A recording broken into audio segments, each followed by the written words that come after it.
Hey everyone, Tyson the Subaru specialist from Subaru Prince George here. Today, we're taking a look at the Touring trim level in the 25 Forester. Touring is one step up from our base Forester here in Canada, and tons of value in this Touring trim. It is a full redesign on the 25 Forester, still very boxy like the previous gen, very stereotypical of a Forester, and it's in that new River Rock Pearl color. It's absolutely fantastic. This camera is not doing it justice. Come on down, check one out in person. My recommendation. So this is the second trim level in the lineup. First trim level where we get fog lights, and these are very, very bright and very, very aggressive looking at night. And we've got definitely differently styled headlights versus the previous gen, because it is a redesign. You get that new, slightly flatter front end on the 25 Foresters, new grille with gloss gray and a lot of black cladding along the bottom of the Forester. We have a lot of hexagonal components, design language in the Forester, even the front grille, hexagonal in shape. Got these hexagonal highlights with hexagonal texturing in it. It looks very good. I don't think the camera's really doing it justice. Definitely a more refined vehicle versus the outgoing generation. Still powered by a 2.5 liter 4-cylinder boxer engine. Get 180 horsepower out of it. Good mix of power and efficiency. It does not feel underpowered on the highway. Granted, power is relative, what you're used to. If you're coming out of 800 horsepower, this is gonna feel slow. But for your everyday commuter, this is more than adequate. Now, we do have some nice 17-inch aluminum alloy wheels, the machined aluminum alloy face. I actually quite like this design. It is a new design. That cladding extends from the front all the way around the wheel wells where they've done the functional vents, just like they had on the Crosstrek and the WRX, and it continues into more hexagonal design language, more cladding along the bottom, and they have the cladding in areas that typically gets beat up. So, stops that. You've got painted mirror caps, and up top, we have roof rails with the integrated tie downs on the front and the rear. So it is nice if you get the crossbars, you're securing something, those are nice tie down points. Touring is also the first trim level where we get our large panoramic sliding sunroof. Fuel door, rear passenger side. Per usual, if the driver door is unlocked, this is unlocked. And it's massive. That's a big fuel door versus the outgoing models. When you click lock, this piece locks in here. They've changed the location of some of the badging. We have the symmetrical all-wheel drive badge on both sides. I guess that would technically be the D pillar on the back. And I do really, really like this rear 3/4 view of it. These new taillights are absolutely fantastic. And again, they follow that hexagonal design language. You got half a hexagon, it curls around, and we've got this black painted metallic strip, and it continues over to here. And it's the other half of it. We've got blacked out badging. And we have Forester debossed into the rear tailgate, which I'm a big fan of. I actually quite like the look of the rear end of this Forester. That debossed Forester tailgate looks great. This is the first trim level where you get the backup sensors integrated into the rear bumper, and they'll actually apply the brakes if you think you're gonna hit anything in reverse between speeds of 1 and 15 kilometers an hour. We've got, again, more hexagonal patterns, even your exhaust is surrounded by one of those. Now we do have a power proximity tailgate on this. Now initially I wasn't a big fan of this. If you watched any of my other videos, I've said that before. But if you have the key on you, kicking motion, back up, it beeps and it opens. It's important to note the key has to move away. If the key doesn't move away, it doesn't sense it moving away, it's not gonna open, just so you're aware. And with that big boxy square rear end that we have in the Forester, you have a ton of storage. This one just came in, hasn't even had the floor mats thrown in it yet, but it's got the new style floor mats with the locking tabs like the 24 Crosstreks. We have an awesome topographic map for our cargo tray. We've got hard mount physical tie downs up front and in the back 2 corners. We've got grocery bag hooks in addition to a 12-volt power point on the rear driver's side. Privacy cover has everything from the top of the seats down, really easy to use. This is something that can be removed, and you can actually tuck it under the false floor here underneath this cargo tray, and you can kind of see where it's supposed to sit across. We've got a little bit of storage, and we've got our spare tire under it there, which I hope none of you ever need to use.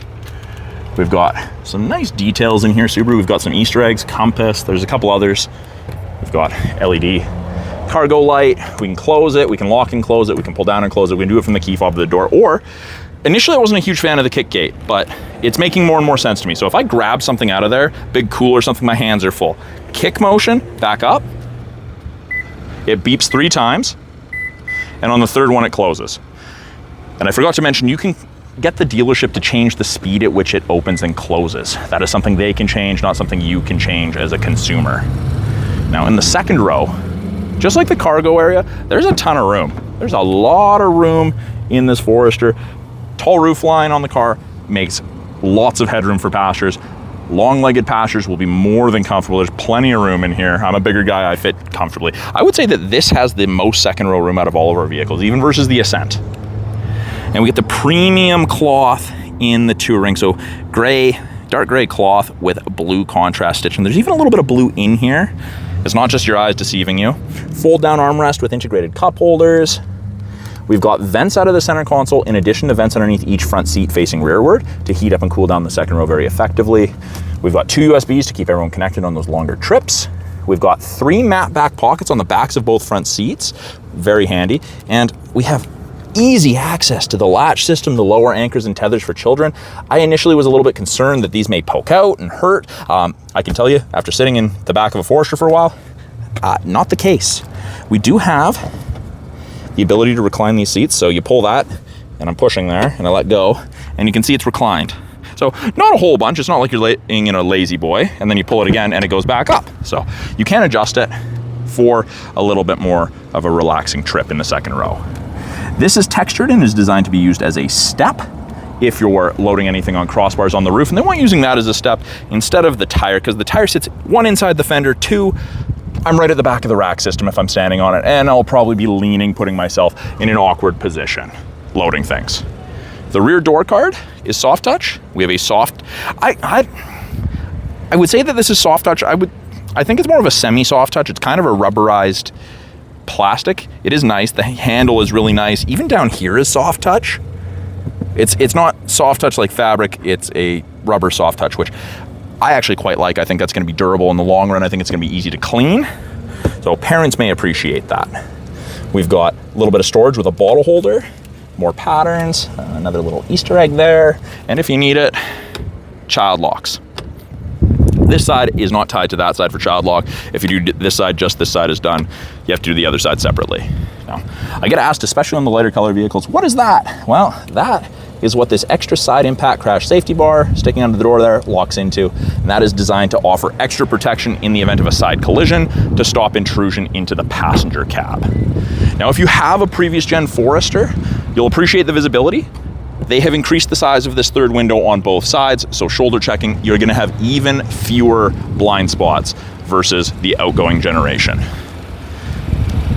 Up front, it is a proximity key, and you'll notice that these door handles are absolute, well, not the handles, but the cups themselves are huge. They're massive. To lock it, if you've got the key on you, you just press these lines. It won't do it while it's running, which it is right now because it's pumping AC, and you unlock it just by putting your hand in the handle.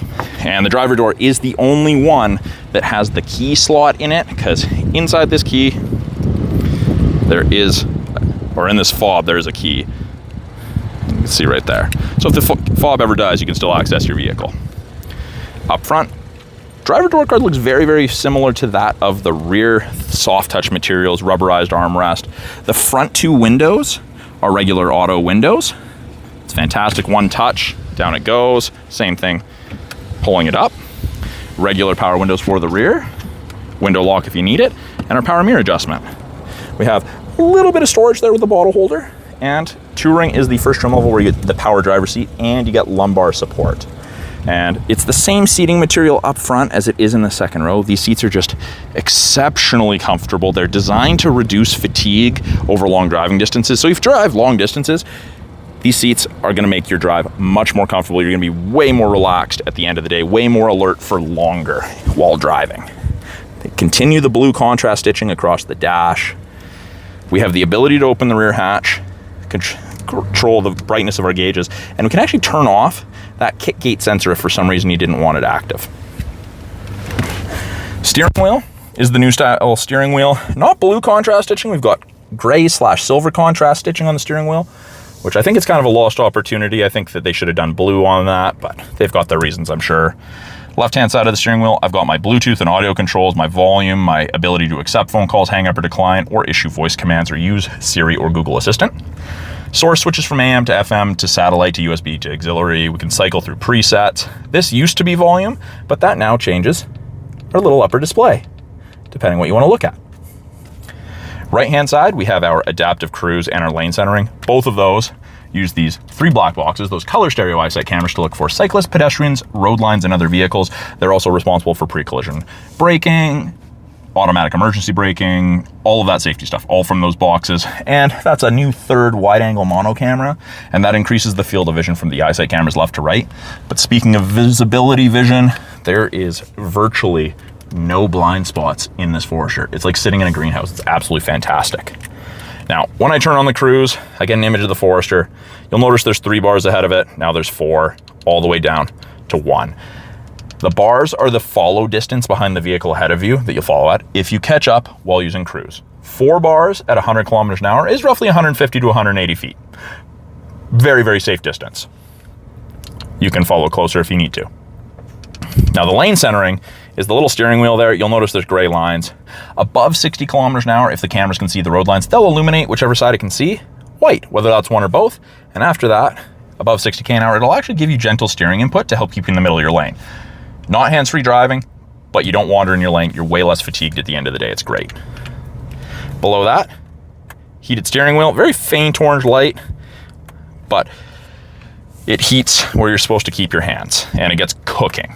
Steering wheel adjustment itself, bottom left of the steering column, there's a place for you to hook your thumb, and you've got tilt and telescopic. So depending how you like to sit, you can adjust that. We've got paddles, upshift and downshift on the back of the steering wheel, so you can manually select your own gears if you'd like. And we have an 11.6-inch touchscreen borrowed from pretty much every other vehicle in the Subaru lineup. And I'm gonna get rid of that little bit of glare. And that was just the shipping plastic that was coming off anyways when they go to PDI it.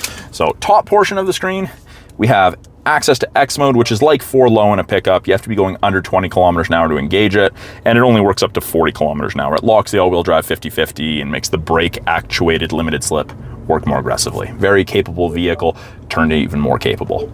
We've got weather, which is part of your satellite radio trial. We've got widgets, gauges, which you can change. You can turn them off, you don't have to use them. And then we have what we're listening to, whether that's Bluetooth or radio.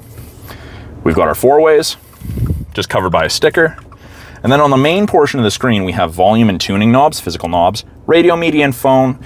Pretty self-explanatory. Phone allows you to hook your phone up to Bluetooth. Media is anything that isn't built into the car, so USB, Bluetooth, auxiliary, that sort of thing. And then under apps, we have wireless Android Auto and Apple CarPlay.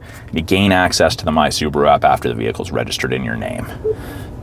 You doubles up on the My Subaru. We've got car info, driving statistics, maintenance. You can turn off the display if you don't like it. There is a second page. You can add additional shortcuts if you want. And if you want to turn off traction control, you can do that. Now, when I put the Forester in reverse, the backup camera automatically pops up. We've got rear assist braking, parking sensors are on, shows you the top of the bumper there, and you can clean the back of the camera just by twisting that. Oh, I guess it would help if I stopped pressing on the horn. But that's very, very handy. Bottom portion here, we've got the home button. No matter where I am, if I press the home, it takes me here. We've got auto start stop, which you can disable. We've got auto vehicle hold, which is a brake holder for construction drive through rush hour traffic. You can hook up additional phones, and you can set driver profiles if you want. Now, bottom portion, climate control. We have physical buttons on either side, or simply press. You can drag, you can sync it back to driver controlled, control where you want your airflow being directed, if you want max AC on, big fan strength buttons. You can have it just focus the front, or you can have it focus the entire cab. And they've also integrated the heated seats, which are 3 stages for both the driver and passenger, onto this screen. Very easy to use. Below that, 2 USBs, an auxiliary, and a wireless charger. And I do really like how they've changed the center console here. And this is soft touch in the event that you're resting your leg against it, which is really nice. You can turn off the charger or have it turned on. As I mentioned, it's an automatic CVT with manual mode. We can use our paddles on the steering wheel to select the gear or downshift. Park brake, you pull up to activate. foot on the brake and push down to deactivate. We have our cup holders that are a nice medium depth, so no drink razors in these ones. We have a 12-volt power point, a little bit of storage, and then we have a semi-soft touch armrest with actually a ton of storage. There's no power points in there, but they have a place to run cords out of. So I think that was kind of a missed opportunity, but it is quite deep. I mean, that's up to my wrist, and my fingers are fairly long, so that's a decent amount of storage. Up top, my favorite feature ever in any vehicle, the auto dimming rear view mirror. So there's no switch to flick. If someone's got their brights on behind you, it just automatically dims. It's fantastic. There's an integrated compass, and you get the HomeLink system, so you can hook up to 3 separate garage doors to your mirror. You're not carrying a bulky visor opener with you. Above that, we've got our sliding sunroof control, and it's one touch. There's 2 positions. There's a little net there that stops things from being sucked in here. So that's position 1. That's position 2. And when you close it, it'll drag the shade. But it is a manual shade if you just want to open the shade and have it closed. You just want to brighten the interior, which I'm gonna not do. We have our SOS and our roadside assistance. That's part of the 3-year trial to the My Subaru connected services you get with most new Subarus. We've got LED map lights, sunglass storage. We have card holders on both sun visors, along with large sun visors. I think those who are a little on the shorter side will appreciate how low these come. I know that was an issue on some of the previous ones. We've got a vanity mirror with light, and if the sun's directly at your left, you can extend that so you're not being blinded. Same thing on the passenger side for the passengers. Let's take a look under the hood. I'm actually just gonna shut this off.